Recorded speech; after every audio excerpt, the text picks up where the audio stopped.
mountains.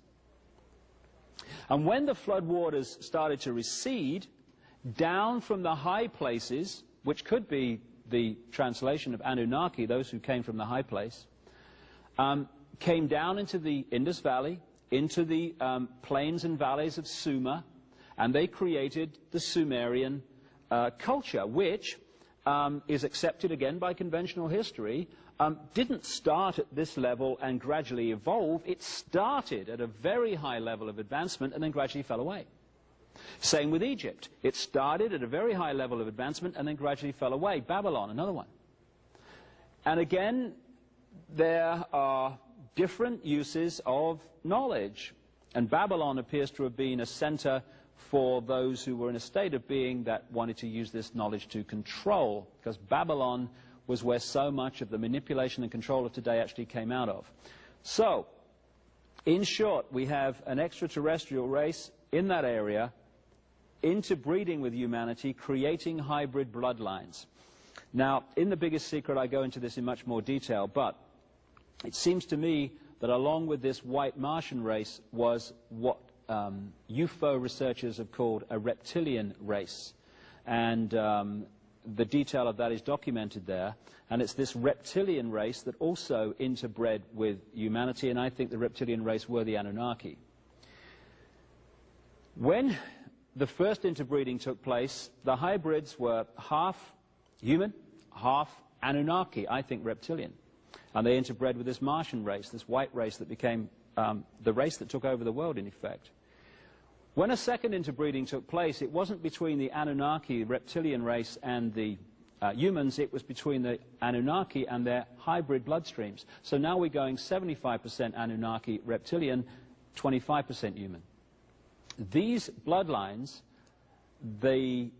what I will call the pure bloodlines, the pure hybrids, these are the ones, when you trace into the modern world, that turned up as the pharaohs, as the ancient kings of Iran, the so-called serpent kings, that became the aristocracy of Europe, that became the royal families of Europe, and through the Great British Empire became the presidents, business leaders, bankers of the United States. The reason that these families of the Eastern establishment of the United States that produce the people that run America, and the European aristocracy and royal families, the reason throughout history that they have obsessively interbred with each other and not outside is because they're trying to hold this genetic structure.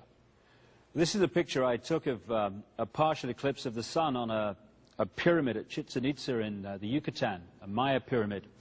And understanding the two levels of knowledge of the sun from the ancient world to today is to understand much about this manipulation and what's been happening in the world. On one level, the masses obviously focused on the sun because of its heat and warmth and its effect on their lives and their crops and all that stuff. But the few at the top of these pyramids of control, the advanced race, or races, if you like, they understood the much bigger nature of the sun. The fact that it is not just a source of heat and light, it is a fantastic generator of magnetic electrical energy which is affecting life on Earth second by second by second by second. And so, in summary, what you had here was a white Martian race which its hierarchy had this knowledge, and this Anunnaki reptilian race, and you'd have to see The Biggest Secret for the enormous documentation of that being true. And they also had this knowledge. And below both, you had the mass of the people who didn't have this knowledge of the sun and much else. And a tussle took place between these two races, and eventually the reptilian race, through their bloodlines, took control and now control the world. So let's have a look at the nature of this knowledge of the sun.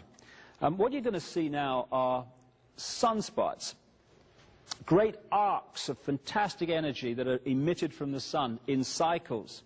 Sometimes they're very powerful, sometimes they're less powerful. And the sun is 99% of the mass of the solar system. When it changes, everything changes. And a great example of what I'm talking about and how it affects us and how the ancients knew about this is a guy called Maurice Cottrell. Earlier on in his life, he did a lot of research into sunspot activity, solar flare activity, these projections of energy from the sun, and he found that they could be put into various cycles. Small cycles, medium cycles, great cycles over thousands of years. Later on in his life, he came across the Maya information left in Central America, the Yucatan, by the Maya people who picked it up from previous people, and again you go back eventually to this extraterrestrial race, or races, emphasis on the races, and they have put together a symbolic and mathematical structure that talks about cycles of human evolution, small cycles, medium cycles, great cycles. And Cottrell found, to his surprise, that these Maya cycles of human evolution corresponded, even over thousands of years, in remarkable synchronicity with his cycles of sunspot activity, projections of energy from the sun. He also looked at the various historical cycles and found that the rise and the fall of great civilizations like the Roman Empire corresponded to these cycles of sun energy. So, when the sun changes, we change. We are encouraged at some points to be open to more aggression or more this or more that. Now, if you know that, and you know that at certain times the mass consciousness is more likely to react in a certain way, then you know, as you're manipulating the world, when to have your wars, when to have your economic collapses. And this is why, as many researchers, not just myself, have established, that these events tend to happen in key years relating to sunspot and sun energy cycles. Therefore, in the ancient world, there was the knowledge of the sun in its true importance, in its true effect, and then there was the mass of the people who just looked at it in a totally different way. And this is why in the cultures of the ancient world you found, again, here a chair from Egypt, a throne from Egypt, a Akhenaten chair, the pharaoh, sun. Gold, the solar color, the solar metal. This is why the obsession was with gold. Also, lions, you find tremendous symbolism of the lion. The lion with its long mane symbolized the sun, which is why it was always there.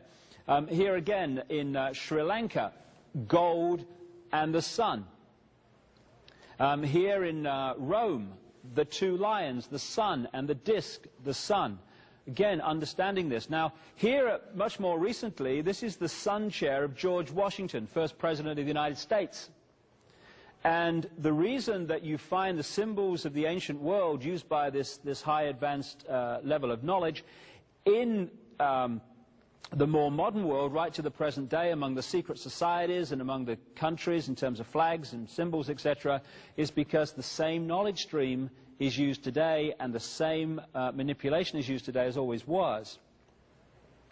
Now, this is a symbol that explains so much about religion and many of the symbols you see in the modern world. Because of the focus on the sun in its various levels of importance and understanding, this symbol was devised in the ancient world to symbolize the passage of the sun through the year. They did the circle with the zodiac, zodiac coming from a Greek word meaning animal circle appropriately. They broke the circle into 4, the seasons, with the cross, and they put the sun on the cross. I've heard that somewhere before. So what they did is to focus their symbolism on this journey of the sun.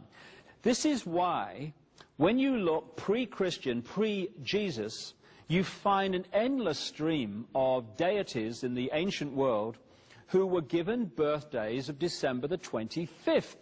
Why is that? Because around December 21st, 22nd, you have the lowest point in the sun cycle in the year.